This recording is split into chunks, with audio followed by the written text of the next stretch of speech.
welcome to another episode of The Struggle is Real. Good job on the jazz hands. You guys were on time. Yeah, I tried. Eric. Sorry. I'm your host, Mahalia Latorchu. I am Eric Francisco Medina. And I'm Ryan Pack. Hey. All right, so we are so excited to interview our good friend Nikki today, who you might know her from TikTok because she blew the fuck up on TikTok. But before we jump into our interview with Nikki, of course, we have to do our topic of the day.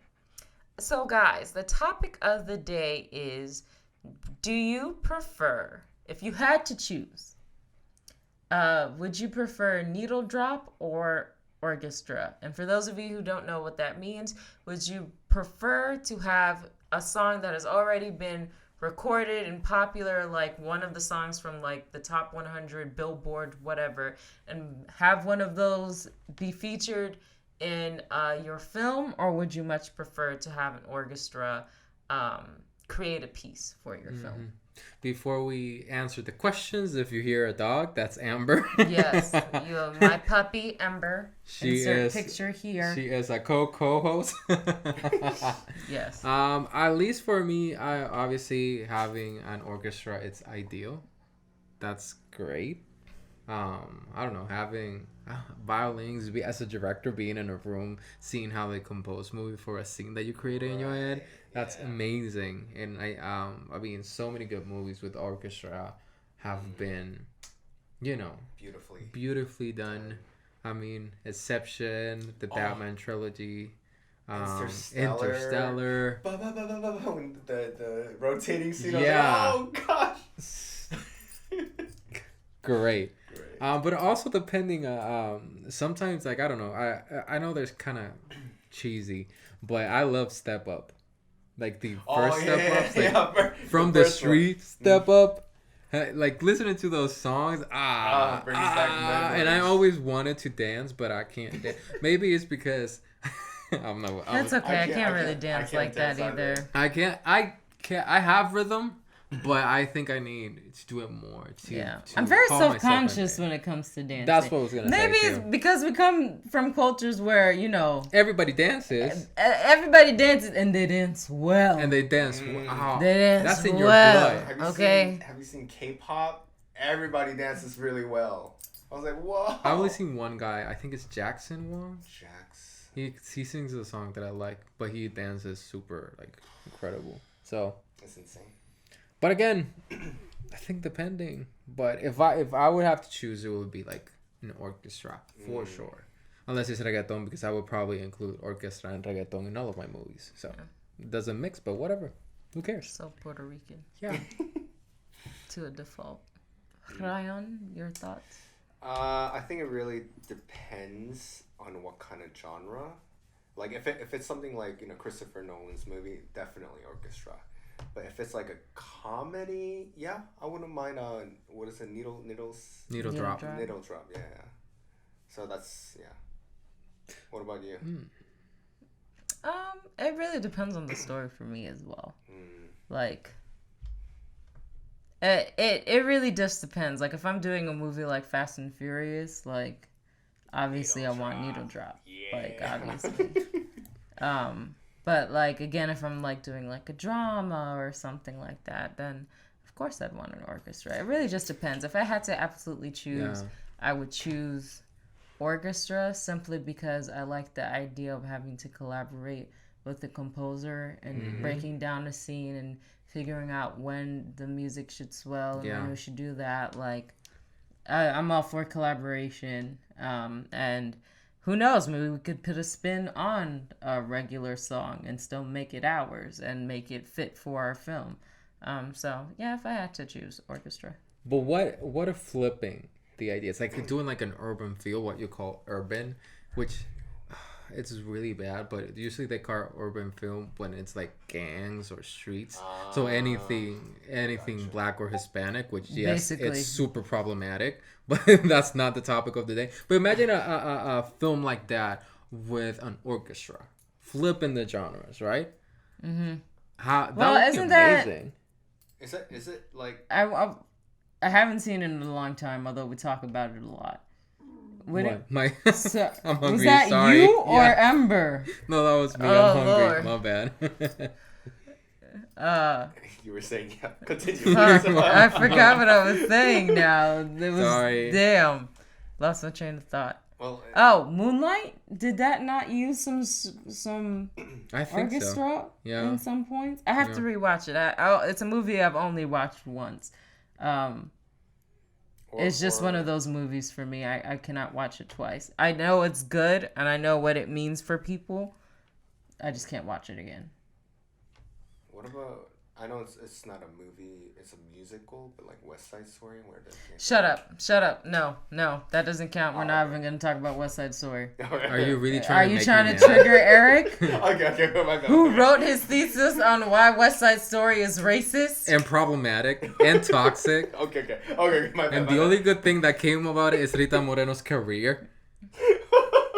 We can't... Okay, my mistake. Why were you trying to do that, dude? Musicals. If you wanted to play with an example, you should use Hamilton. Oh, Hamilton. Yes. Not West Side. My bad. Hamilton. Unbelievable. But let's stick to TV and film. Let's not go musical. I'm trying to think like other examples, but again, imagine what Fast and Furious would be instead of having like I don't know a ludicrous song, having a Hans Zimmer soundtrack. You know, or flipping it, having Inception be with rap songs. Don't you ever say that. Come on, there's some dope. That'd be some dope shit. Though. Yeah, come on. It has to be like. Imagine when okay, I'm gonna give you when the worlds are like closing in Inception, that first time that we see that. Imagine it to this everything happening to the song of like Godzilla from Eminem, like actually that thing. Now you're saying, I actually would see something with The Weeknd, like or within something space. with The Weeknd in space. Yeah. Like with like that Afro, like electronic hip hop. Yeah. Beat. Or something within the like lines of having like real hip hop from New York hip hop and having a scene in Batman, because Gotham is basically New York City. So having a song from Remy Ma, somebody from. But I mean, New we York. Already see that, especially in superhero movies, like with Black Panther. Yeah, with Black Panther. The mesh of like rap in the superhero movie. But having that just works. Even with the Suicide Squad, they had Rick Ross do the song. Oh yeah, Purple Lamborghini. Oh, I cannot sing. Fine, Sorry, fine, I just sung like 30 seconds of it. It has to be tastefully. Like it can't just be like any. You can't just put a track like a Migos song to anything. You know what I mean? Exactly. It would have to be curated for it. But there's definitely like. If there was a rapper that I think could do the Interstellar soundtrack, it'd be Kanye West or Kid Cudi or something like that. Oh, for sure. Kid Cudi. What kind of music from them? Power. Here's the thing. Let's talk about Power from Kanye West. How does it go again? I don't want to sing it. Y'all have to play it after the show. Yeah, Copyright issues. Yeah, we'll show it to you. Power, but you know Power, right? Yes. Something. Just think Kanye about West, all. go back to Power. Can't see it. Think about Kanye West's music catalog, and let's think early 2000s Kanye. Okay. Right. He could have created something that could match the tone of Interstellar. Like if you think of like Stronger by Kanye West, like that's one of the songs. No, I can't. No, I can't. Come on. It's for Interstellar? Not just Interstellar, but just think about like a movie like... Generally? Damn it, Ryan, we're getting too much into the specifics with you. You're starting to frustrate me. Yeah. Whoa. That's because Ryan told me to shut up before the show, so I'm mad at him. Okay, okay. Yeah. Okay, it's out of context. It's out of context. Oh my god. It's out of context, guys. Okay. This is fake news. Mahalia, out of context. Mahalia, go and read the bio, please, before. Oh my gosh. Yeah. wow. Oh, Wow. I'm gonna read I Nikki's love you, bio. Ryan. Okay, read Nikki's bio. That Because- was funny. You gotta admit that was funny, Nikki though. Garza is a queer Latina plus size actor and content creator based in Atlanta, Georgia. Her goal is to create diverse media she didn't see growing up, whether that is in the projects that she takes part in or the content that she produces for social media, because she's a TikTok queen. Sharing her message, Superstar. a superstar, sharing her message of personal empowerment and loving yourself now with her community. She hopes to be representation that was sorely lacking in her upbringing. So, I mean, Nikki is great, and hopefully she can bring some light to our conversation because these two are about to fight. So We're not about to fight. let's call Nikki. Oh my god. Amalia. I'm calling. Well, Nikki, thank you so much for being here today. We're so excited to have you on. Yeah, I'm excited to be here. So before we jump into everything, tell us a little bit about yourself. Oh wow! Like where does one start? Like what Right? you know? Who Whatever is that Nikki? question is. Especially when one is TikTok famous. Right. Okay. Let's Where does break one it down. begin? My mother conceived me. And I mean, where does one start? I mean, what about me? Is it like social media related? Like No, acting about you. Like, related? when are you from? Like, where were you born? Your Okay. family, your roots. Got it. Okay, so I was actually born in Jersey, though I did not grow up there, so I don't think I can claim like the Jersey girl title. I grew Okay. up in South Florida. Grew up in South Florida and then went to college in New Orleans. I graduated from Tulane University.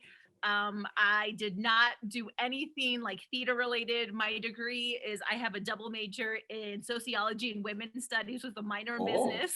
Oh, Wow. sweet I know. Jesus. I know. And it was so funny because I actually got into business school. I was like set up to go get my MBA. And then in the summertime, I was like, I actually hate business. And I actually moved to South Africa for a year. I was like, I'm not going to business school, Mom. I'm actually moving to Africa. Peace.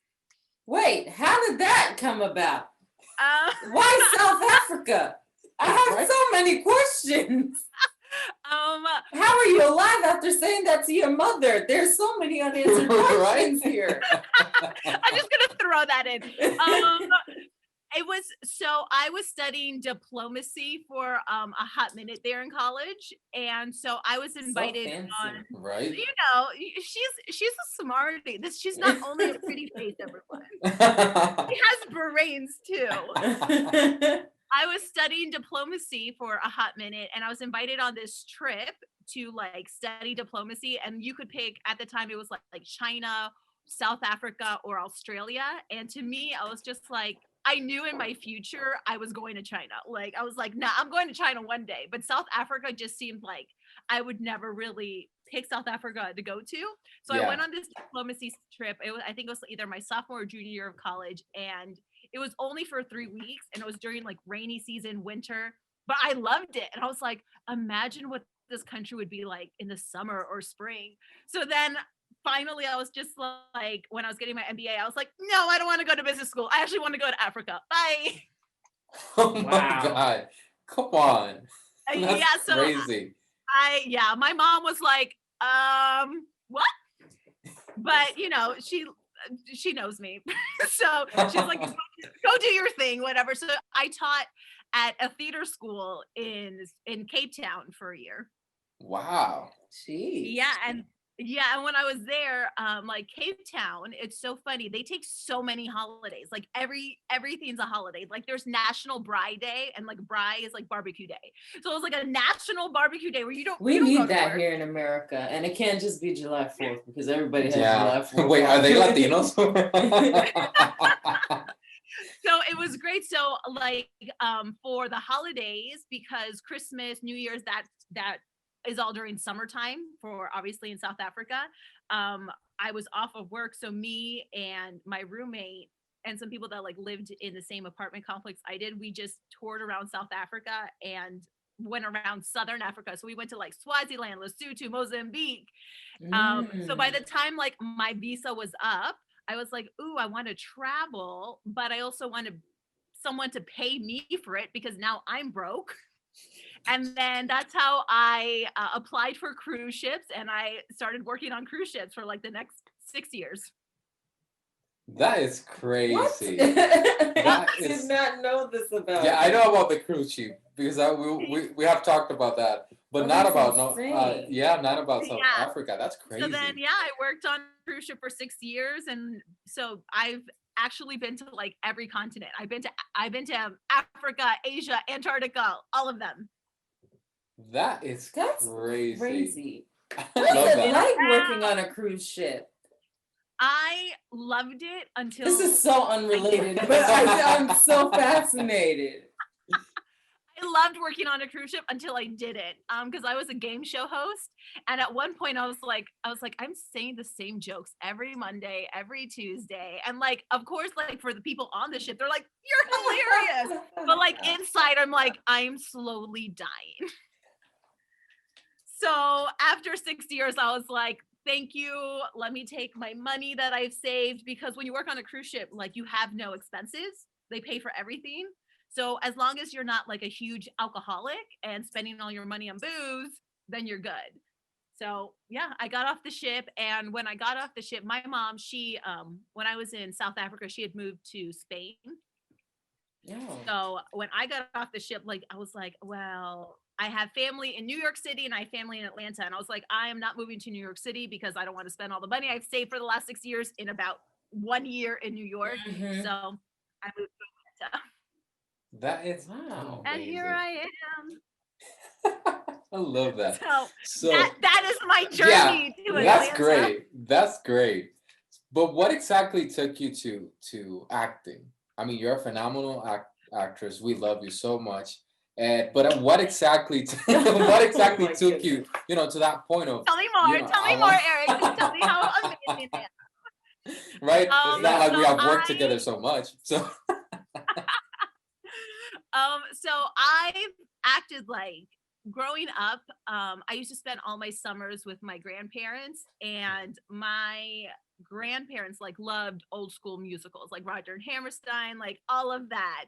And so every time, all my summers, like I grew up with like all those musicals like Carousel, Hello Dolly, da da da da, and Annie. So when I was about where was I, like 6 or 7 years old, I was sent to a like sleepaway theater camp.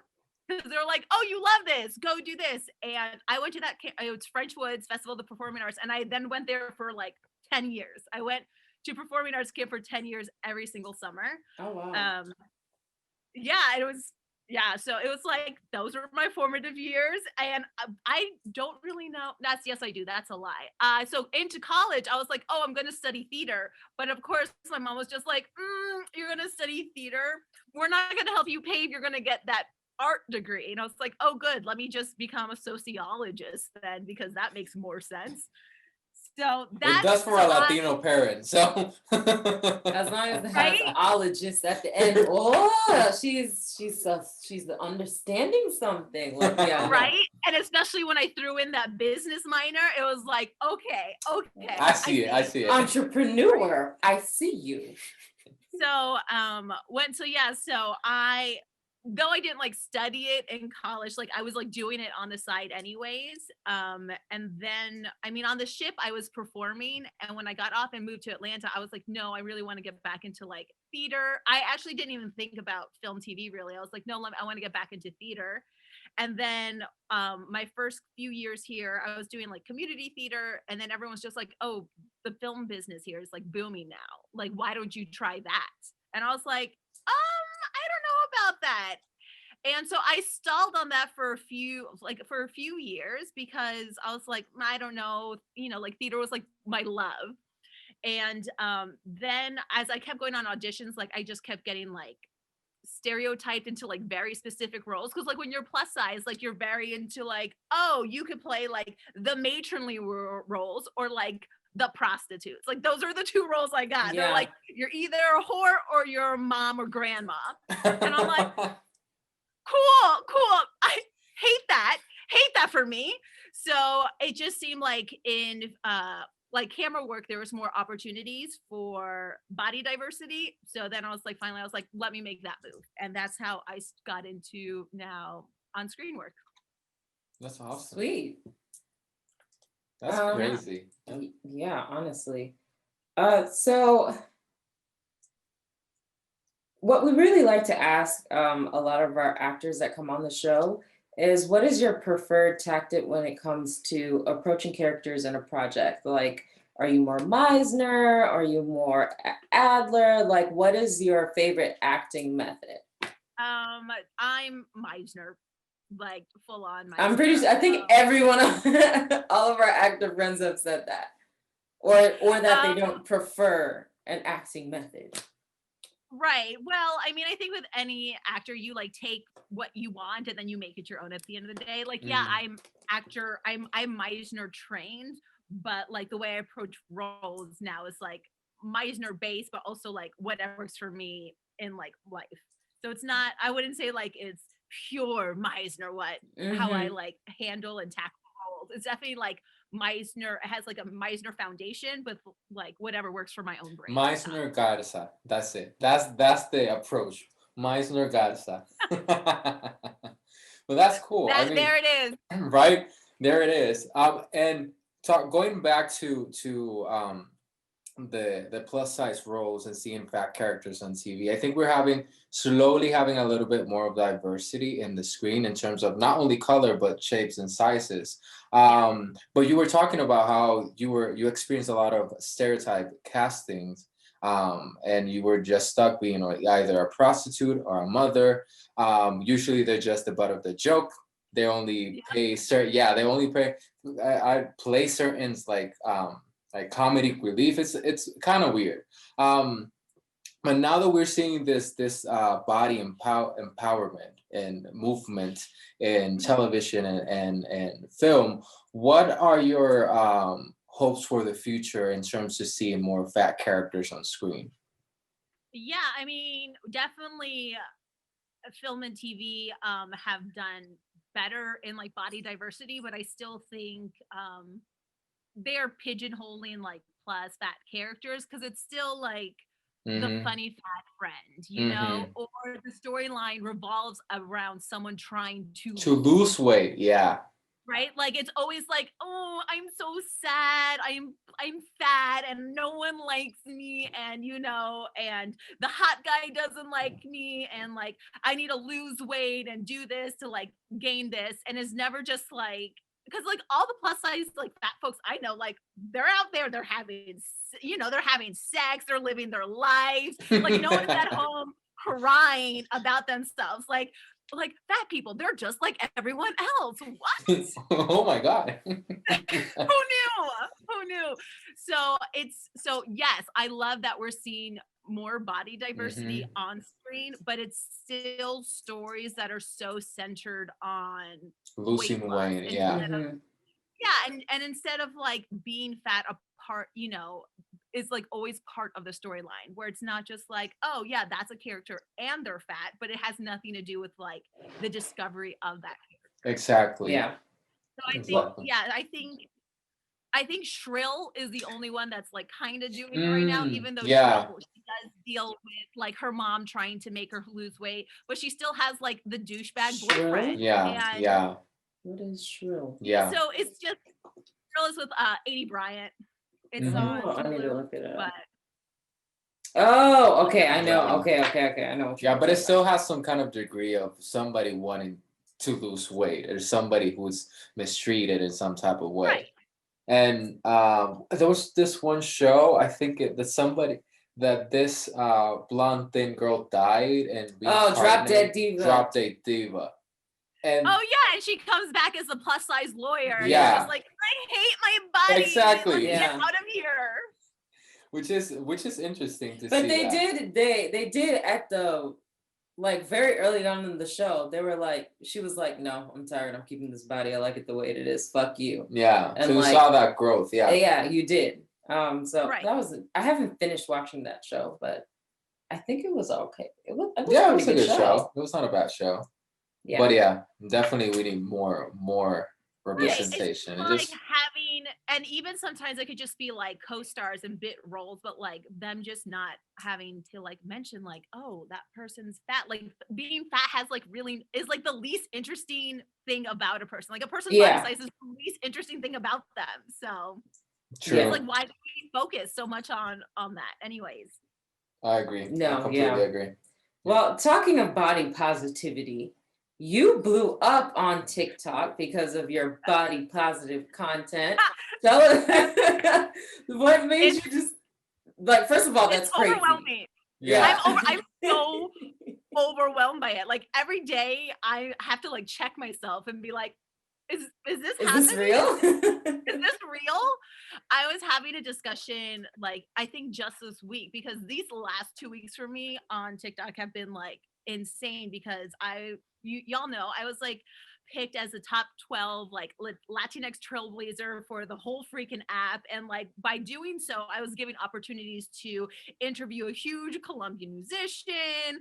I did an Instagram takeover for TikTok and like all these like big opportunities, and like part of me was just like, who the fuck am I to be like Right. like full on imposter syndrome. Like when I was interviewing Sebastian Yatra, like I looked, I really didn't know who he was, and I called my mom and I was like, when they offered it to me, and I was like, Mom, like, do you know like who Sebastian Yatra is? And she was like, what? Yeah, she was like, why? And I was he's like, a big oh, they're name, yeah. asking. Yeah, they were asking me. They were just like, I was just like, TikTok's asking me to do like co-host a live with him, and she was just like, you have to do it. I love him. Like she was like, he's so fucking famous. You have to do it. And I went and like checked him out, and like he has like 40 million followers across like all the social media platforms, and I was like, fuck am I, this random ass like person, to be interviewing this person? Like full on imposter syndrome. I was like, I have to research this man. I had to like come in with questions. Oh my and goodness. then when that live actually happened, it was like so natural because like, I mean, like I said, I worked on cruises for 6 years. Like I know how to talk to anyone, like whatever. Yeah. Yeah. Be it like a grandpa or a celebrity. So literally he was in like a bed or something during the live, and we were just like shooting the shit. And it was so funny because I thought he grew up in Colombia. I didn't do very good research. And he was like, no, I grew up in South Florida. And it turns out he was from the town literally right over from mine. Like that's where he grew up. Whoa. And I was just like, we probably know kind of, or at least our families know, like have to know the same people, because like Colombians in South Florida, Latinos, like They connect. together. Yeah. So That's I was crazy. just like, this is wild. And so yeah, the interview, I just felt like we were just shooting the ship after that. Like he pulled out a guitar, he serenaded me. My mother, after that interview, I texted her, and like I said, she lives in Spain, so that came on at 6 o'clock our time, which is midnight my mom's time. She stayed up, watched it all, and then I texted her afterwards, and I was like, "Oh, did you watch it to the end?" And she's like, called me, she's crying. She was like, "Oh my god!" She was like, my mom was just like, "I just realized that you were born to do this." You're like, now? Now? It's only when you do something very successful, it's like, oh my god. Right? This is it. This has been it for the past 10 years, Mom.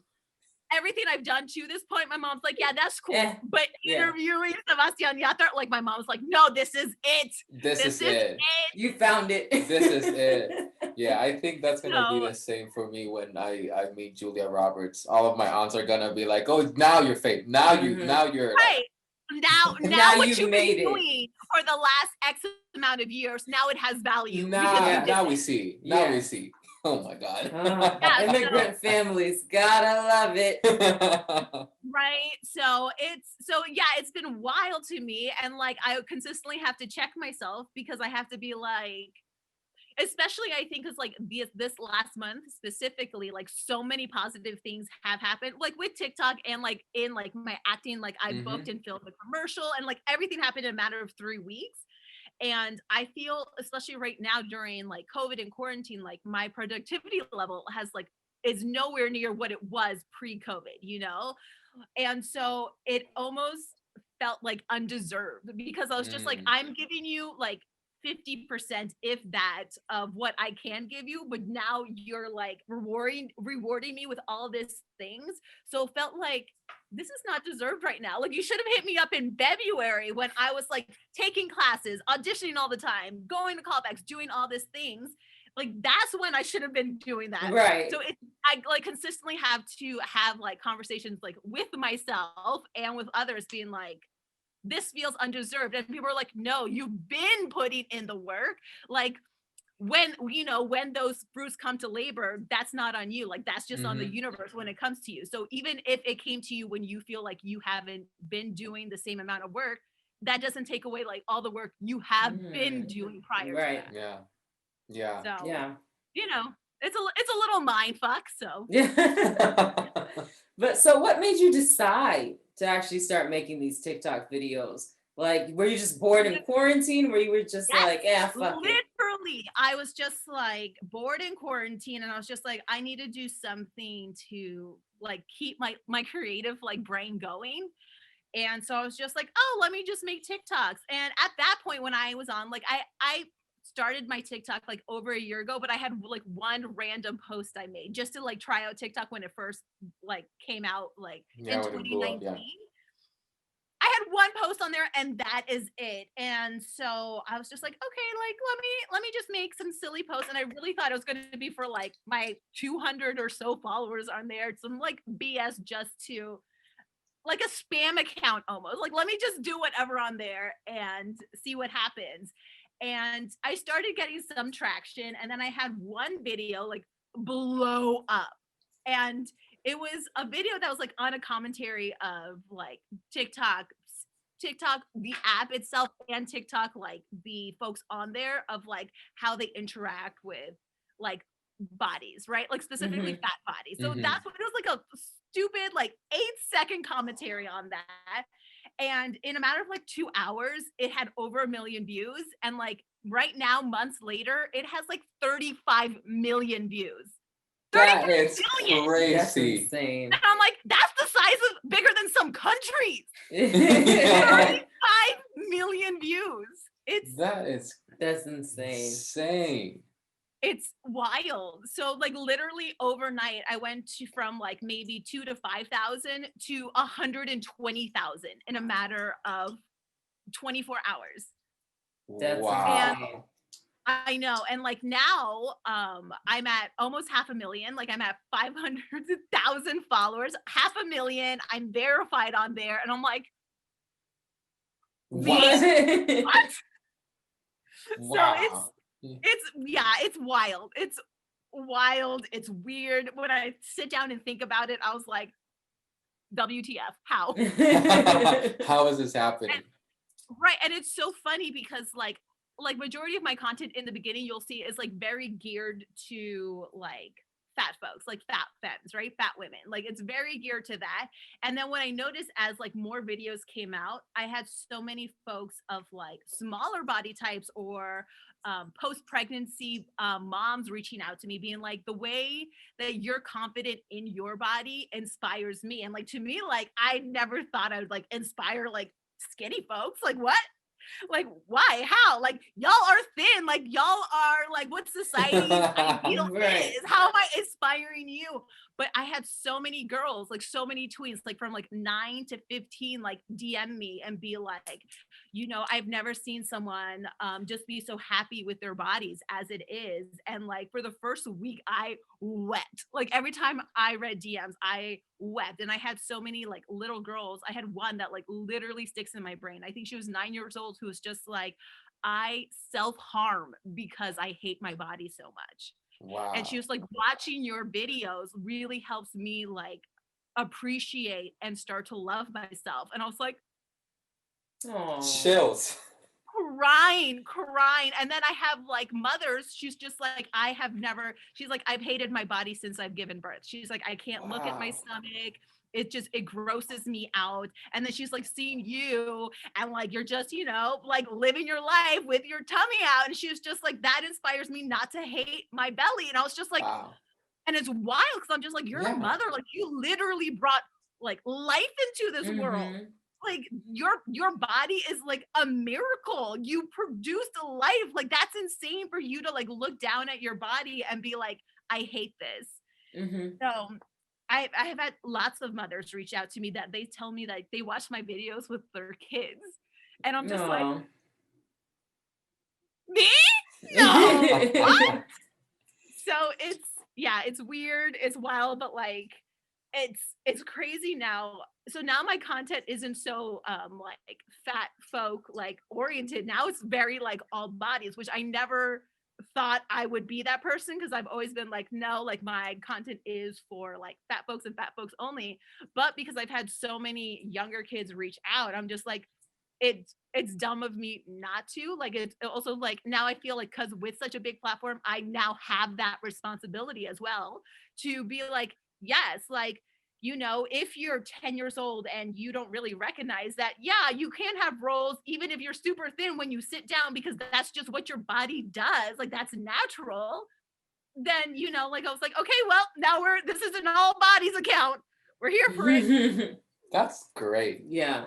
So you recently created a video answering to some not good comments about people just being idiotic, right? Oh, all the time. All the time. All the time. So how do you deal with criticism at that level? Because one, when you first get that comment of talking about your body or your work, you kind of feel weird because you're like, oh, they don't like me. But with the big platforms, you would get so much negative comments. How do you deal with that? And does it affects you the same like the first time that you got those comments, and now you're kind of used to it? Like how does it go for you? I mean, at the end of the day, like my goal is to like, I always come back to like, why am I doing this? Because it is like, there's lots of times where it can get really heavy on the heart, really heavy on your brain. And then you start to internalize a lot of negativity.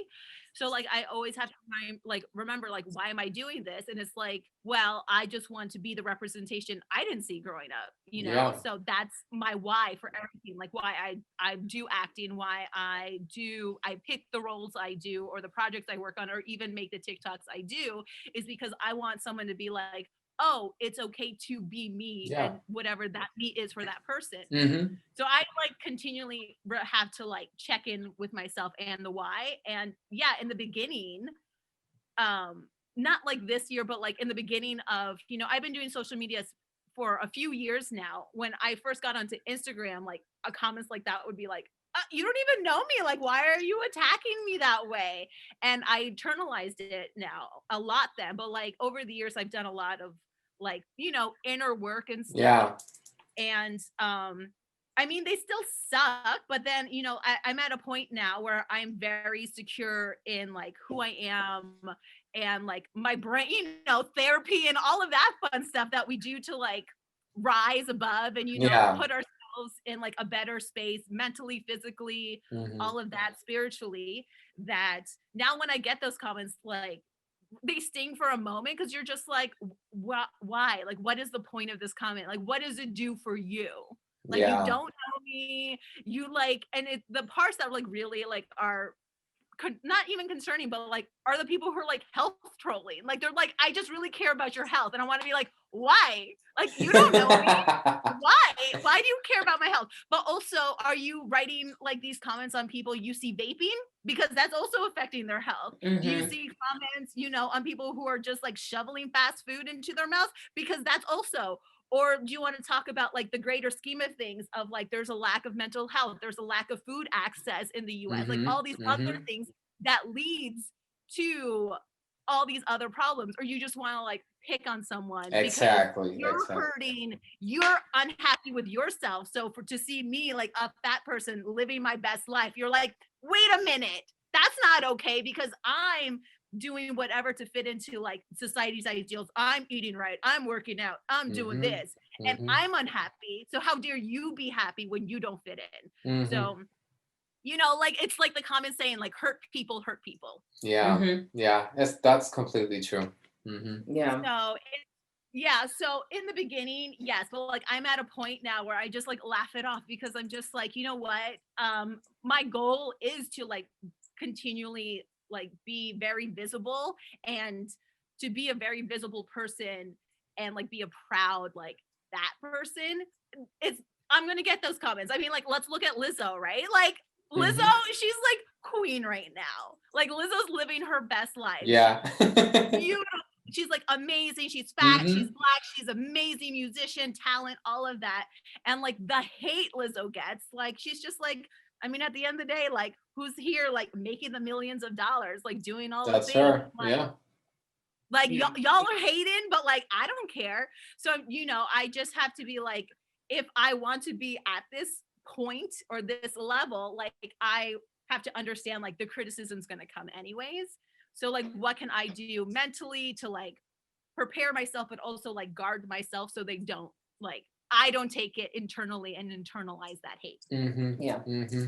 Now, have you always been this way, or is this something that you had to build to? Because you know, in this society, it's so easy to like basically for them to make you hate yourself. It's really easy to, especially with the depictions of what a woman's body is and like media and everything like that. So how did you grow yourself to this point?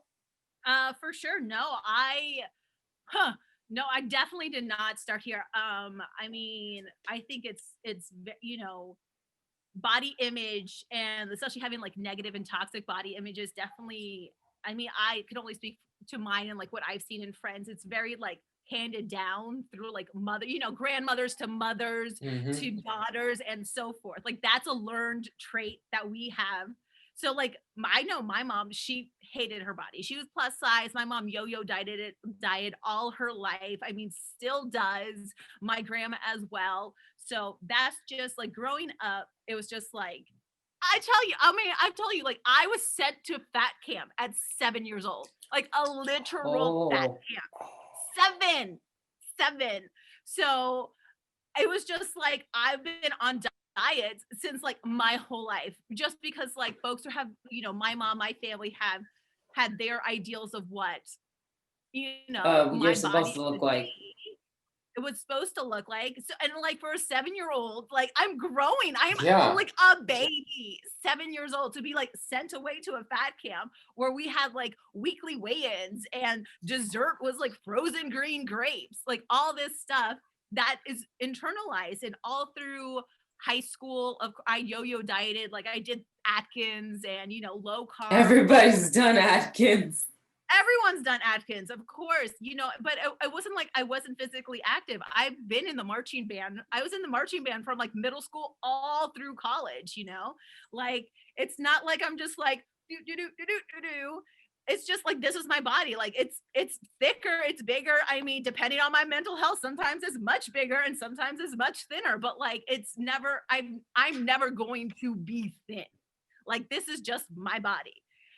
It might fluctuate a few sizes and like, you know, maybe a few 50 pounds, but that's it. So, but I didn't get to that mental state until maybe college is when it started changing. Cause my best friends in college were these two girls, Rios and Dora, and they were both like, Dora's from Oakland and was very like I don't know like what mentality they have in Oakland, but she was just like, yeah, my curves, my this. And my other friend Rios, she's Puerto Rican, grew up in Mexico, and also like very like loved her body, loved her curves. And so being finally around like women who appreciated their bodies, like started to have that impact on me. And so that like slowly was like, you know, like the spark of like, oh, I don't have to like continually hate my body. Okay. And it really didn't. And then like that's like flame didn't grow until pretty much social media, because then I was like exposed to other women and like bigger women who are doing things, especially on like Instagram. The main people, they're like plus size, body positive, and like fashion forward bloggers. It was like Gabby Gregg and like Nicolette Mason, like all these like fatter folks who were just like, oh, like look at me looking cute, looking fat, and all that. And the more I exposed myself to like images and stuff like that, the more it internalized within me. So I finally started like unfollowing any accounts on social media that like made me feel insecure. I filled up, I stopped like, those US Us Weekly people. I stopped reading all of those because, like they always have like people, celebrities, like look at their cellulite. It was disgusting. And then you're like, wait a minute, cellulite is freaking normal. Like, what? So, I started to really take away all those negative like media that we consume all the time and pretty much like built myself a little world of like positivity. And the more I consumed that, I was like, oh, okay. And then finally at one point I was like, I think I'm at a point now where I can also like join in on this community. And that's pretty much how it started. That's amazing. Yeah. I mean, Nikki, you are great. We love you so much. But before we end this interview, we have to ask our biggest question, our most important question. Mahalia. What is your favorite movie and favorite TV show? I know. Yeah. I know. Loaded Oh question. my god. Okay, favorite movie. I just like I have to, in my mind, I want to break it down by genres. No. Okay, you can pick top three. Top three. Okay. Yeah. Okay. So like, well, I'm gonna do this in like things that like warm my heart. So like my favorite like movie musical, I have to go there. Don't look at me like that, Eric. I know you hate musicals. Is Little Shop of Horrors. Like I just love the creepiness of it. Like puppets, like bring on those massive plant puppets. Right. So Little Shop of Horrors. My second one. Ooh, what is it? I love Birdcage. Like something about the Birdcage just brings me joy. I can't tell you what. It's Robin Williams, Nathan Lane, Hank Azaria. Like, it's ridiculous. I mean, it's also based on a musical. It's based on a musical, so maybe that's also why I like it. Probably. Okay. And my these are movies that like I love. My last one is like a recent movie, but for some reason it just, oh my god, it's also another musical. Which one? Mamma Mia 2, here we go again. I haven't seen Mamma Mia 2. I don't know why. I mean, you might hate it, but I Probably. watched it on my, yeah, you probably will, but like I watched it on a flight. I think I was either going to China or India. I was flying somewhere when I watched it, and like I was bawling. Like, and something about it just like emotionally touched my heart. And I also like, I'm a slut for Cher. Like, I love Cher. Like, Cher is Cher. Like, what can't Cher do? So I'm gonna go with those three, which everyone's probably gonna be like, what the fuck? Like, that is. Oh, let me add it. That's good. Good. But also, we're gonna add in Moonlight in there because when I saw Moonlight, like that was beautiful. I watched Moonlight. I gave you a top 4, but Moonlight, I watched it in New York City right after the 2016 election. Like I went to New York. I was in Brooklyn with my childhood best friend, and I was like in Brooklyn, like right down from the Javits Center where Hillary was.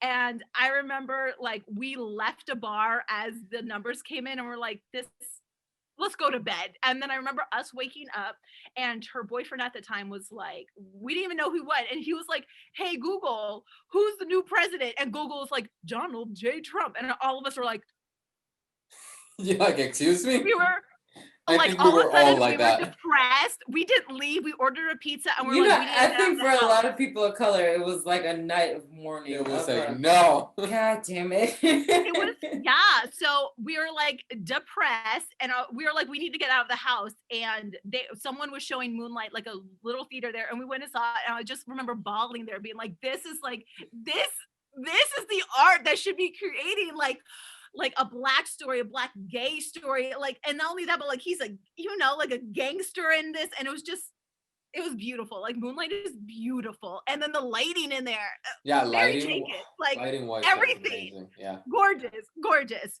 Okay, let's get to TV shows. Shit. I know. Oh, TV shows. Like, I can't even think. At least one. I right. Okay, let me think. TV shows. I mean, like, I could tell you right now, like, the TV shows that pop into my brain right now are like Ryan Murphy shows, but that's just because I think he does Like this. Pose? Did he do? No, that was wrong. That's Steve Canals. I think he might have produced, but the creator of Pose is Steve Canals, right? Stephen Canals. It's on my watch list. I haven't watched. Oh, I'm a Nikki, binger. it's so good. I'm a binger. So like when Yeah, I sit down I get to watch that. a show, I want to see like Yeah. it's an affair. Like I have to watch Yeah. it all right now. yeah. But like to me, like American Horror Story, like Oh, that he was a writer concept- on it. Yeah. Oh, Sorry. Okay. Yeah, no, the concept of American Horror Story to me, like that anthology, that was just like that was great. So like going from like Murder House to Asylum to Coven, like I just thought, and then using the same actors was amazing. So for right now, we're just gonna say American Horror Story. Okay, great. We'll stay there. Well, thank you so much, Nikki, for being here. But before we go, also drop your social media and drop your TikTok. Okay, well, it's a good thing that they're all the same across all platforms. Hey. So my Smart girl. Instagram, you listen, she branded herself. My Instagram and my TikTok are both it's Nikki.g. And I mean, you can also follow me on Twitter, which they don't have dots, so it's Nikki Garza. But Okay. those are Yeah. it's Nikki Awesome. Garza. It's Nikki.g on Facebook, TikTok, and Instagram. Great. A mouthful. Thank you, Nikki, so much for joining us today. Thank you so much, thank Nikki. you. We love you. Take care. I was like, we love you, and I was like, wait, it's me. I love you. Well, take care, Nikki. Thank you. Bye, y'all. All right, guys, thank you so much for watching. We hope you really enjoyed Nikki's interview. I know we did. Miss TikTok superstar famous. 35 million. That's insane. No, that is. Yeah. Holy cow. That is. Yeah. I am one of her followers. I really like her videos. Like, I appreciate all of the body positivity work that she does and stuff like that. Mm-hmm. So kudos to you, Queen, for being brave and being yourself. Yeah. Any takeaways from the convo? Yeah, I mean, I really liked when she said, like, you know, love yourself, like, love your body. Because as a kid, I was like, a bit chubby. And in Korea, it's very rare to see, like, you know, fat people. Mm-hmm. So I got you know, teased a lot when I was a kid. I mean, I think we were all teens. Oh, really? We were all chubby kids. Yeah. Yeah. And I mean, I still get it, even from my own mother. Like, yeah. Yo. I stepped off the plane. Oh. Oh my gosh. Yo. It's the Caribbean. It's a cultural thing. It's a cultural thing, and Yo, people are savage. They are, especially Caribbean mothers. Yep. But it's out of love, though. We love you, Leon. We love you, Murray. yes, Murray. Thank you for giving me life. Yes. But yeah, also we love working with Nikki. I think we're about to hop on in the sex. Wow. Whoa. I was gonna say six. But in Spanish, sexto. Sexto is six. That's a nice save, Eric. That was nice. Really nice. Wow. Sorry. Wow, we're gonna turn your mic off for now. Thank you. It was Spanglish, guys. Yeah. Let's blame it on that. Oh my god. Sure. Oh, sweet wink, Jesus. Wink. And the thing is that Nikki's gonna love this I show. know she is. She's gonna be like, ooh. No, oh my god, I can't say it now. Six. How do you say it? Six. Yeah, six. The fifth, the sixth. Six. That I was gonna say again. Sexto. Six. Oh my god. Never mind. There's gonna be the sixth project that we're gonna be collaborating together soon, and I mean she's great. We love her. She's been in several of our projects acting. She was one of my leads in my thesis. She's just great. Fantastic. Mm-hmm. Yeah. All right, guys. So please, you know the drill. Follow us on social media. Subscribe to. I'm sorry, Amber's still with us. Emmy. Google Podcasts, Apple Podcasts, and more. Check out our merch store. And yeah, that's about it. Ryan and I are not gonna kill each other. They will. Just so you know. They will. We're fine. The Michael should like zoom in into our eyes like bing with the anime never mind. Take it away. You know what, yeah. Say your words. Say your words. I know As exactly always. what you're talking about. But okay. As always, people keep creating. Yes, Hey. keep creating, as Ryan says. And yeah, thank you guys so much for watching. We'll see you next time. Maybe Ryan won't come back. Bye. I'm just kidding. All